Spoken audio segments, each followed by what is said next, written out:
Meus irmãos, bom dia. Bom dia. Bom estarmos aqui para louvarmos o nome do nosso Deus. Eu gostaria que você abrisse a sua Bíblia no Salmo de número 92. Nós vamos ler do versículo 1 ao versículo 3. Salmo de número 92.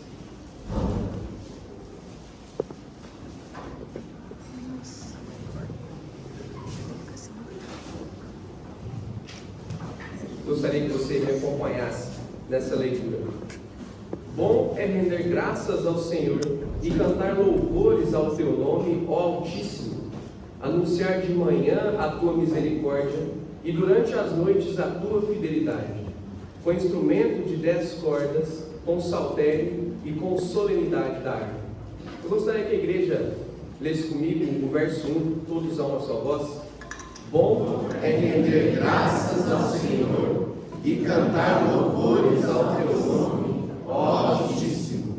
Meus irmãos, nós nos reunimos nesta manhã para adorá-lo, Senhor, para prestar culto a Ele, reconhecendo como somos pequenos e como Ele é grande. Nós fazemos tudo e tudo que nós temos é por causa da grandeza do nosso Senhor. É nesse espírito de adoração eu gostaria de convidar o meu irmão Tiago que fizesse uma oração, que nos conduzisse a oração de adoração. Oremos. Santo Deus, eterno Pai, nós louvamos ao Senhor, porque estamos na tua casa louvando o teu nome. Nós te agradecemos pela tua imensa misericórdia, porque o Senhor é conosco em todo o tempo, Pai. Nós louvamos pela vida dos teus servos e rogamos a tua bênção sobre ele. Nós louvamos e agradecemos ao Senhor em nome de Jesus. Amém. Agora, se você puder, por favor, abra a sua Bíblia na carta de Paulo aos Efésios, no capítulo 2. Nós leremos dos versos 1 a 7, Efésios 2, 1 a 7. Acompanhe comigo. Ele vos deu vida, estando vós mortos nos vossos delitos e pecados, nos quais andastes outrora segundo o curso deste mundo, segundo o príncipe da potestade do ar, do espírito que agora atua nos filhos da desobediência, entre os quais também todos nós andamos outrora, segundo as inclinações da nossa carne, fazendo a vontade da carne e dos pensamentos, e éramos por natureza filhos da ira, como também os demais. Mas Deus, sendo rico em misericórdia, por causa do grande amor com que nos amou, e estando nós mortos em nossos delitos, nos deu vida juntamente com Cristo. Pela graça sois salvos. E juntamente com Ele nos ressuscitou, e nos fez assentar nos lugares celestiais em Cristo Jesus, para mostrar nos séculos vindouros a suprema riqueza da sua graça, em bondade para conosco, em Cristo Jesus. Após reconhecer a grandeza de Deus e ver o quão maravilhoso Ele é, nós vemos o quão falhos somos, como pecadores miseráveis que erramos todos os dias, a todos os instantes. Então, nesse espírito de contrição, eu convido o meu irmão Guilherme que faça uma oração de confissão de pecados. Senhor Deus, muito obrigado por esse dia, Senhor. Obrigado porque, através de Jesus Cristo, Pai, nós somos salvos pela graça, Senhor. E através de Jesus Cristo também, em sua morte, nós temos perdão, Pai. E é este perdão que vem te pedir agora, Pai. Nós somos falhos, nós somos pecadores, Senhor. Nós não merecemos nada que vem de ti, mas o Senhor nos perdoa através de Cristo Jesus e sua morte. Obrigado porque temos esse perdão, Pai. E nos a vida do Mateus em nome de Jesus. Amém. Ao som do piano, eu convido os irmãos que fiquem de pé para que nós entoemos o hino de número 131.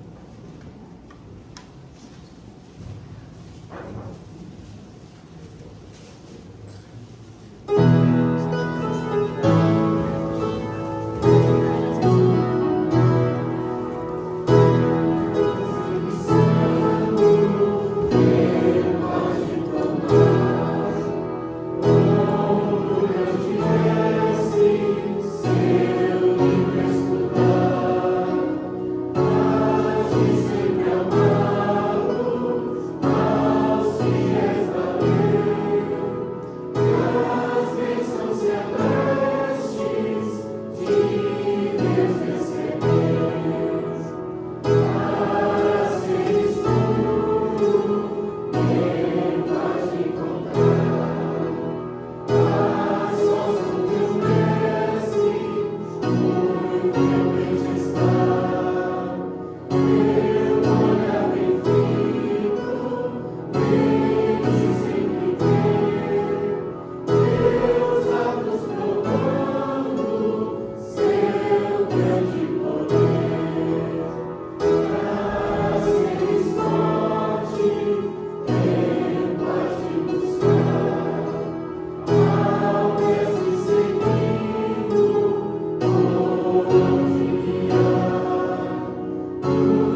Convido os irmãos que abram as suas Bíblias na Epístola de Paulo a Tito, no capítulo 1.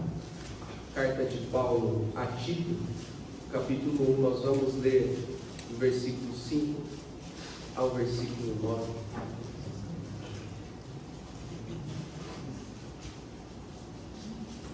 Gostaria que você acompanhasse com atenção a leitura destes versos.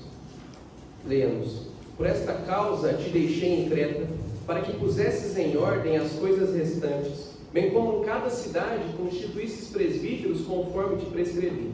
Alguém que seja irrepreensível, marido de uma só mulher, que tenha filhos crentes que não são acusados de dissolução, nem são insubordinados.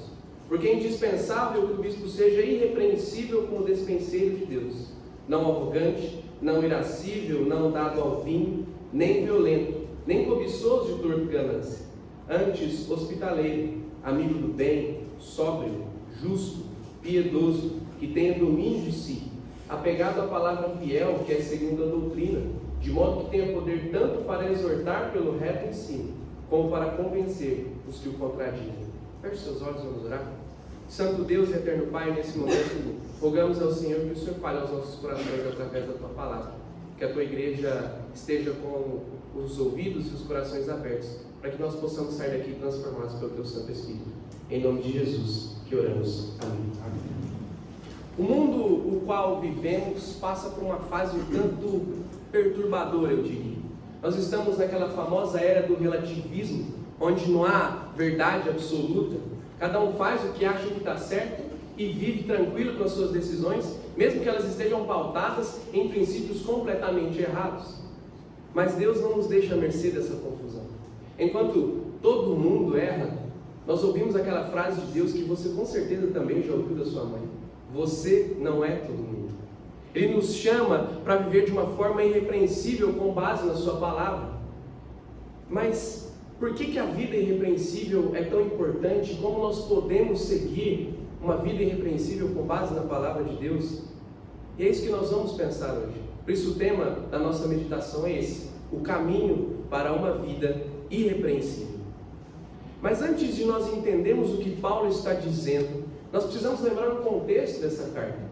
Depois de sair da sua primeira prisão, Paulo foi até Creta acompanhado de Tito, seu companheiro de ministério, seu filho na fé, para consolidar o trabalho que ele havia começado ali. Então deixa Tito com uma missão clara, a qual nós lemos no verso 5: colocar em ordem o que ainda faltava e estabelecer líderes naquelas igrejas. É nesse cenário que Paulo fala de uma vida irrepreensível. Mas, o que significa ser irrepreensível afinal? A palavra é grande, não tão usada. A irrepreensibilidade que Paulo fala para Tito nesse texto não está ligada à impecabilidade, ou seja, não pecar, porque senão o mesmo seria reprovado, mas sim ligada ao servo de Deus não ter falhas que possam ser apontadas como comprometedoras para o seu testemunho de fé, para o seu testemunho de fé perante Deus e perante os homens. Nesse contexto, Paulo fala de uma vida coerente aos ensinos cristãos, tendo uma reputação sólida e também uma família baseada e firme na palavra de Deus. Tendo entendido, então, que a irrepreensibilidade é um chamado para nós não termos nada que legitime acusações contra nós, principalmente o testemunho cristão. Paulo mostra que o testemunho começa no ambiente mais íntimo, a família. E esse é o nosso primeiro ponto do caminho para uma vida irrepreensível. A vida irrepreensível começa na família. Alguém que seja irrepreensível, marido de uma só mulher, que tenha filhos crentes, que não são acusados de dissolução, nem são insubordinados. As características que Paulo cita no verso 6 não são restritas apenas aos ministros da igreja, mesmo essa carta sendo direcionada à escolha de líderes, mas são plenamente aplicáveis a crentes que desejam ser maduros espiritualmente. E Paulo é claro ao dizer que o testemunho começa em casa, como ele mesmo diz em 1 Timóteo 3,5, pois se alguém não sabe governar a própria casa, como cuidará da igreja de Deus? Imagine comigo uma família onde todos se dizem cristãos, dizem crer na palavra de Deus, professam a sua fé com palavras, porém quando se olha no interior daquele lar, o que nós vemos que imperam ali as brigas, o egoísmo, a desunião, a mentira, ou seja, o contrário do que as Escrituras nos ensinam. É um lar como esse, não houve o verdadeiro ensino e não houve a verdadeira prática. Eu mesmo conheço uma família de não cristãos, não seguem a palavra de Deus, mas agem como se conhecessem cada vírgula da Escritura. Suas ações são cheias de honestidade, são pessoas amáveis, e eles vivem a sua vida sem procurar apenas os seus próprios interesses. E quando eu os vejo, penso, só falta ser crente. Mas logo eu lembro de uma música, que acho que poucos vão pegar essa referência. Não basta ser crente, tem que nascer de novo, tem que mudar de vez a sua mente. Em ambos os casos, na família de não cristãos e na família de supostos crentes, a prática real da palavra que está faltando, seja por ausência de um novo nascimento, ou seja por hipocrisia dentro da fé. Então, o caminho para uma vida irrepreensível começa dentro de casa. Uma frase interessante que eu ouvi do reverendo Paulo On diz que a família é a igreja em miniatura. É dentro de casa que a família mostra a integridade moral, a retidão do casamento, quando marido e mulher são fiéis um ao outro e a palavra e se amam. Os pais, quando ensinam os seus filhos o caminho de Deus, para que eles não sejam conhecidos por desobediência. Nós, como servos de Deus, ministros em formação, precisamos entender que o chamado ministerial começa dentro de casa. Podemos ter uma boa teologia, podemos ter bons sermões, ou o que quer que seja, mas de nada adianta se a nossa vida no lar não reflete a fé que nós professamos. A prática do Evangelho dentro da família prepara o caminho para o nosso ministério. E o nosso ministério não começa aqui no culto, mas sim no nosso coração. É no ambiente familiar que Deus nos capacita para nós servirmos os outros com integridade e com autoridade. Mais uma vez, o caminho para uma vida irrepreensível começa dentro de casa. Paulo aponta isso como a primeira característica, mostrando que um bom servo do Senhor, maduro espiritualmente, tem o seu lar firmado na palavra de Deus. Você pode dizer, mas eu não lidero uma casa ainda. Mas todos nós somos filhos. E o maior exemplo de um filho irrepreensível que nós temos na Bíblia é o do próprio Cristo. Deus que se fez homem, humilhando-se em forma de servo, para obedecer o Pai que lhe enviou para nos salvar. Nosso maior exemplo de irrepreensibilidade é o próprio Cristo. Isso nos encoraja a sermos cada dia mais como eles. Precisamos observar o nosso lar. É ali onde Cristo deve reinar e ser visto como exemplo. É ali que a nossa vida irrepreensível precisa começar. E após Paulo falar da família, ele nos mostra que a vida irrepreensível continua no nosso testemunho pessoal. Por isso esse é o segundo ponto da nossa caminhada. A vida irrepreensível continua no testemunho. No verso 7 ele diz que o servo de Deus deve ser irrepreensível como despenseiro do Senhor, ou seja, um responsável por aquilo que pertence a Deus. Nosso testemunho precisa ser visível a todos. Por isso Paulo continua mostrando como o servo de Deus deve agir. Então tenhamos em mente que assim como a vida íntegra começa na família, ela continua no testemunho de vida. E curioso que ele começa listando o que não pode fazer parte de um caráter de um cristão maduro: arrogância, a irritabilidade, a bebida em excesso, a violência, a ganância. Arrogante, se referindo àquela pessoa egoísta que só vê o próprio interesse. Irascível, a pessoa extremamente explosiva que guarda os seus ressentimentos e vive dominado pela raiva. O servo de Deus também não pode ser dominado pela bebida, nem ser violento, seja física ou verbalmente. Violento no original traz o sentido de aquele que agride com palavras e também com ações. E a Bíblia nos mostra onde isso leva.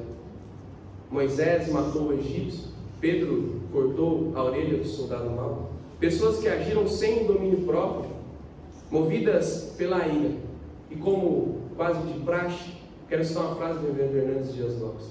Aquele que governa os outros precisa governar primeiro suas emoções, ações e reações.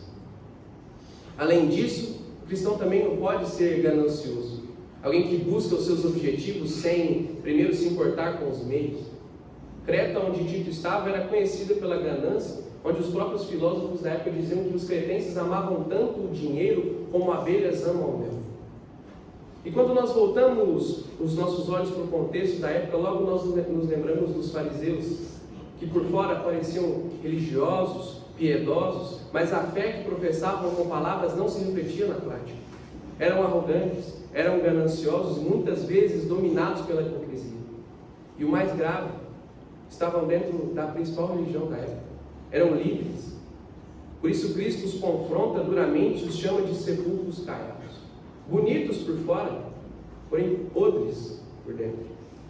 Esse é o perigo de um mau testemunho. Alguém pode estar dentro da igreja, pode estar aqui dentro do véu, mas se o coração for arrogante, ganancioso, esse testemunho se destrói, porque Deus conhece o nosso coração. Por outro lado, no verso 8, Paulo mostra o que deve marcar o nosso testemunho. Antes seja hospitaleiro, amigo do bem, sóbrio, justo, piedoso e que tenha domínio próprio. Ser hospitaleiro é amar quem vem de fora, abrindo principalmente o coração, abrindo o próprio lar. Amigo do bem é aquele que se alegra com o que é justo e com o que é puro. Sóbrio e com domínio próprio, aquele que governa as suas emoções e os seus desejos sem ser guiado por impulsos. Justo, íntegro no falar e no agir. Piedoso, aquele que reverencia o que é sagrado e vive uma vida de respeito a Deus e às pessoas.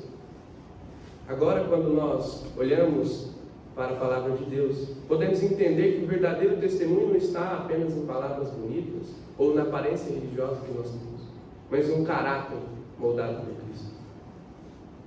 Concluindo esse ponto, entendemos que a vida irrepreensível continua no nosso bom testemunho. Paulo nos apresenta as marcas de um verdadeiro servo e todas elas se cumprem perfeitamente em Cristo, o único e verdadeiramente irrepreensível. Ele é o nosso maior exemplo de integridade. Se queremos ser irrepreensíveis, nós precisamos olhar para Cristo, depender dele e moldar a nossa vida conforme o seu caráter, não apenas no nosso discurso, mas na prática. Talvez você pense assim como eu penso todos os dias, mas eu falho tanto no meu testemunho. Nós precisamos nos lembrar que essa vida irrepreensível não nasce do nosso próprio esforço, mas da dependência diária de Cristo. Precisamos buscar ser moldados por Ele e que a cada dia o caráter de Cristo transforme o nosso testemunho, para que a nossa vida revele o Evangelho em todo lugar. Nós já vimos então que a vida irrepreensível de um servo de Deus começa no lar, continua no testemunho diante das pessoas, mas essa integridade precisa de um fundamento. E Paulo mostra que isso se firma na palavra. E esse é o nosso terceiro e último ponto. A vida irrepreensível se firma na palavra. Um servo maduro se apega firmemente às Escrituras, reconhecendo que nela está a verdade. Como o apóstolo nos orienta em 2 Timóteo 2,15, devemos ser obreiros aprovados que manejam bem a palavra da verdade. O servo do Senhor é apegado à palavra de Deus, de maneira que ama as Escrituras com a sua vida, estuda e se deleita nelas. Ser apegado, nesse caso, não é carregar a sua Bíblia para lá e para cá, ou decorar um versículo isolado aqui ou ali. Quando vemos sobre apegar-se à palavra, Paulo está preocupado com o compromisso em relação à sã doutrina. E veja que o apego à Bíblia não é opcional. Nossa fé não pode ser construída em cima de tradições humanas, de sentimentos, de opiniões. Ela precisa estar firmada na palavra, que é o nosso alicerce seguro para a vida e para o ministério. O conhecimento e a prática da palavra do Senhor, isso sim nos leva a uma vida irrepreensível. Imagine comigo de novo alguma coisa aqui. Para nós mineiros vai fazer mais sentido. Imagine que um marceneiro vai fazer um banquinho. Para os mineiros aqui, um tamborete.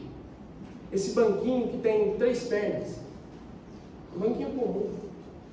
Mas se uma dessas pernas desse banquinho está mais curta, ou ela está frágil, esse banquinho vai ficar fraco. Quem estiver sentado em cima dele, uma hora ou outra, cai. Assim é a nossa vida. As bases de uma vida cristã devem ser muito bem feitas. A família, bem estruturada na fé. O testemunho cristão, bem firmado. E a palavra permeando cada área da nossa vida. Portanto, meus queridos, se nós quisermos ser irrepreensíveis diante de Deus, o alicerce da nossa vida precisa ser a palavra. Não apenas ouvida, mas vivida e praticada todos os dias. É preciso examinar com sinceridade. A nossa vida realmente está firmada na palavra?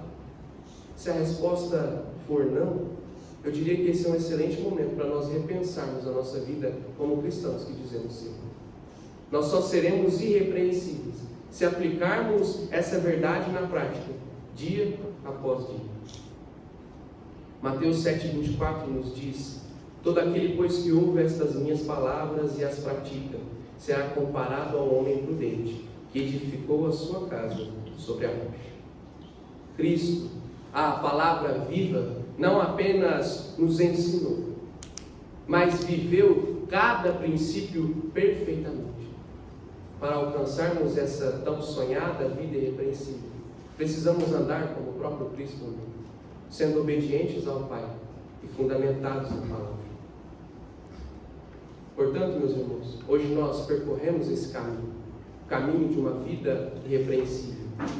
Claro que não é um caminho fácil, mas é possível. E Deus nos chama a trilhar esse caminho com dedicação e com fé. Entendemos que essa vida começa na família, o nosso primeiro campo de testemunho, onde as atitudes e o amor devem refletir a integridade que Deus deseja ver em nós. Aprendemos que essa vida continua no nosso testemunho, no modo como vivemos diante das pessoas, sem arrogância, sem ganância, mas com humildade, justiça, domínio próprio e com amor.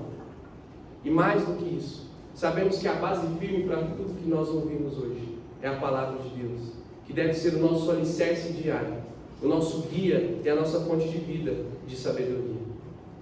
Não importa quais são as dificuldades que nós enfrentamos, se nós nos apoiarmos em Cristo, o único e verdadeiramente irrepreensível, e deixarmos que Ele molde o nosso caráter, nós seremos capazes de viver uma vida que honra a Deus e serve de testemunho para o mundo. Que nós busquemos uma vida irrepreensível, sabedores de que nós não somos perfeitos, mas que pela graça de Deus podemos nos aperfeiçoar nele, a cada dia.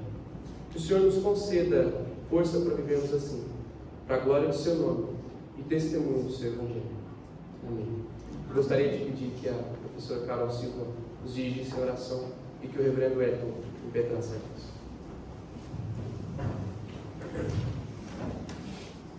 Senhor nosso Deus, nessa manhã nós agradecemos a Ti, Deus, pela Tua palavra poderosa, Deus, que nos chama a esse grande desafio, Deus, uma vida irrepreensível.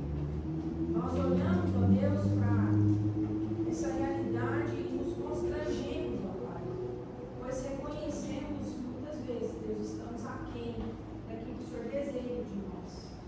Por isso, Pai, em nome de Jesus, pelo poder do Teu Espírito Santo, santifica-nos, ó Deus, em nossos lares, ó Pai, transforma-nos cada dia mais. Que a gente tenha um falar amoroso, um trato, ó Deus, misericordioso, que haja perdão diário, Deus, dentro de nossas casas, com as nossas famílias, com os colegas de quarto, ó Deus, que nós possamos evidenciar ajuda, Pai, a ser um testemunho vivo do Senhor, onde nós formos, ó Pai. Que publicamente, ó Deus, os homens vejam as nossas boas obras e não glorifiquem a nós, mas glorifiquem ao Senhor, Pai, para sermos sal, para sermos luz neste mundo de trevas, Senhor. E que em nome de Jesus, tudo que façamos esteja pautado na Tua palavra, que possamos nos desgastar estudando ela cada dia mais, nos alimentando dela, nos enchendo dela, e que a Deus, à medida que isso acontece, ela vai nos transformando dia após dia em mais de Jesus Cristo, Pai. Em nome de Jesus, nos ajuda a trilhar esse caminho irrepreensível, Deus, que sejamos obreiros que não tenham que se envergonhar. Em nome de Jesus, esse é o anseio do nosso coração, viver para o seu inteiro agrado, Senhor. Que esse seja o alvo da nossa vida, que esse seja o alvo da nossa jornada. Obrigada, Deus, pela vida do Mateus, por essa palavra que ele trouxe com segurança, ó Deus, que eu sei que o Senhor falou no coração dele, por isso que ele ministrou, Deus, ao nosso coração nessa manhã. Obrigada pelo que o Senhor tem feito na vida do seu filho, ó Pai, pelo crescimento que a gente já tem acompanhado nesses dias, pela disposição que ele tem tido de servir o Senhor, Deus, em qualquer área, pela dedicação que ele tem tido com os estudos, ó Deus, com o seu estágio. Obrigada pelo que a gente tem visto na vida do Mateus. Deus, isso é obra do Senhor. Continua trabalhando na vida dele, na vida da sua família, na vida da sua igreja.